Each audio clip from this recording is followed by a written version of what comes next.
और रायपुर से ही अगली बड़ी खबर, जहां विधानसभा की कार्यवाही जारी है। चरणदास महंत के अध्यक्ष पद पर 4 साल होने पर बधाई दी है। मुख्यमंत्री भूपेश बघेल ने बधाई दी है। सदन में धर्मांतरण के मुद्दे पर हो सकता है हंगामा। पीएम आवास निर्माण में अनियमितता को लेकर भी हंगामे के आसार हैं। क्वांटिफाइबल डाटा आयोग की रिपोर्ट की मांग को लेकर विपक्ष सरकार को घेरेगी।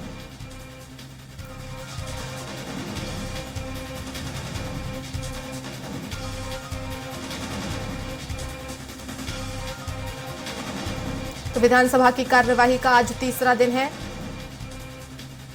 और ज्यादा जानकारी के लिए संवाददाता दिलीप साहू हमारे साथ लाइव जुड़ गए हैं। दिलीप, क्या अपडेट मिल रहा है? कार्यवाही शुरू हुई?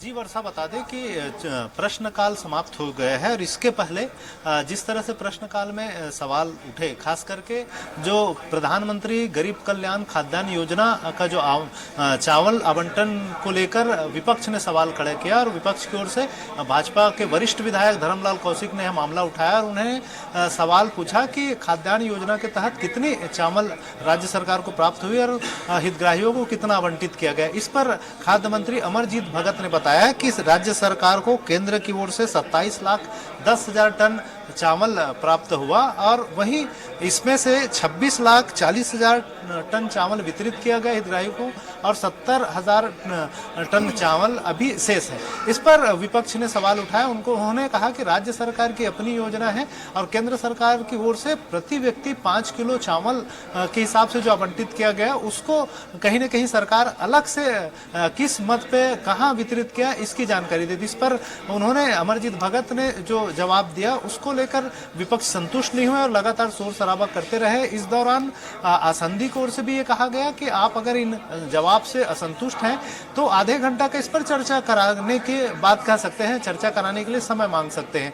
वहीं विपक्ष इसको लेकर लगातार शोर शराबा करते रहे और विपक्ष की ओर से तमाम जो बड़े नेता है वो गर्भगृह में घुसकर नारेबाजी की और उन्होंने कहा कि वो जवाब से असंतुष्ट है और मंत्री जी सही तरीके से जवाब नहीं दे रहे हैं और उन्होंने नेता भाजपा के वरिष्ठ विधायक धर्मलाल कौशिक ने इसमें हजारों करोड़ की घपला की बात कही, चावल घोटाले की बात कही। इस पर मंत्री ने कहा कि जितना केंद्र से हमको चावल आवंटित हुआ उसको वितरित हितग्राहियों को कर दिया गया है, तो इसमें भ्रष्टाचार का सवाल ही नहीं उठता। और इस तमाम मुद्दे को लेकर विपक्ष की ओर से और विपक्ष के तमाम नेता गर्भगृह में घुसकर नारेबाजी करते रहे और इस तरह वे स्वयं निलंबित हुए और साथ ही साथ सदन की जो कार्रवाई है उसको 10 मिनट के लिए अभी स्थगित कर दिया गया। अब दिलीप, क्या आरक्षण के मुद्दे को लेकर भी आज जो है वो विपक्ष जमकर घेर सकता है सरकार को?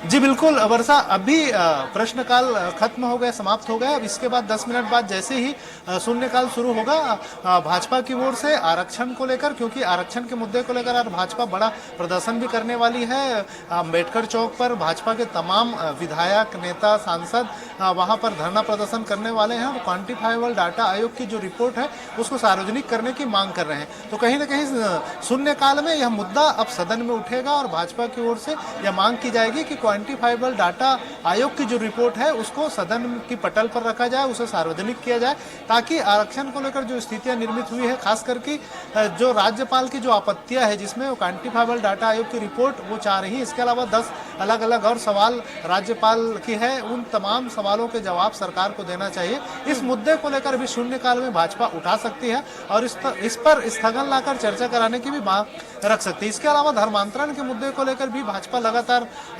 आक्रामक है और उस मुद्दे को लेकर भी कहीं न कहीं शून्यकाल में या उस पर स्थगन लाकर चर्चा कराने की मांग कर सकती है। अब देखना होगा कि शून्यकाल जब शुरू होगी तो भाजपा किस तरह से किन मुद्दों को सामने लाकर रखती है। जी बिल्कुल, बहुत शुक्रिया दिलीप तमाम जानकारी के लिए।